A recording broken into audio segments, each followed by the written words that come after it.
যখন আমরা বুঝি উপবাস ঈশ্বরের জন্য সমর্পিত, আমার জীবন পরিবর্তন হয়। ইহা যিশায় 58:8 ইহা লেখা আছে, যখন আপনি বুঝতে পারেন আর ঈশ্বর যা বলেন সেটাকে গ্রহণ করেন, ইহা করিলে অরুণের ন্যায় তোমার দীপ্তি প্রকাশ পাইবে।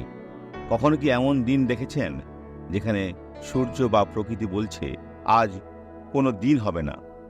কখনোই না। ভোর উপস্থিত, দিন শুরু হয়, আর দুপুর পর্যন্ত সেটা উত্তম দিন হবে। তাই তো বন্ধুরা, আর ইহা বলে তোমার আরোগ্য শীঘ্রই অঙ্কুরিত হইবে। ঈশ্বরের সাথে বিষয়গুলি সঠিক করুন, আর তোমার ধার্মিকতা তোমার অগ্রগামী হইবে।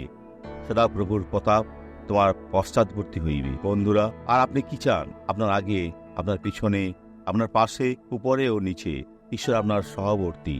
এই সাক্ষরে দেখুন। বোন, আপনার কি হয়েছে?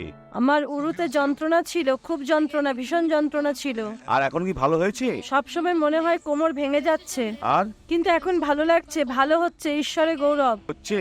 আমি ভালো আছি। যিশুর নামে আপনি চলতে পারেন, আপনি ওখানে চলতে পারেন। বোন, আপনি চলতে পারেন।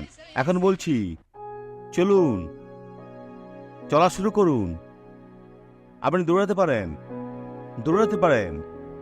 এখানে বোন হচ্ছে। আসুন প্রার্থনা করি। পিতা, এই ব্যক্তির জন্য প্রার্থনা করছি। তাদের হয়ে যুদ্ধে এসেছি। এদের জীবনে অন্ধকারের রাজ্যের কার্যকে বাঁধি, আর রোগের আত্মাকে আজ্ঞা করি, ছেড়ে দাও, এই জীবন থেকে অদৃশ্য হও, যিশুর নামে।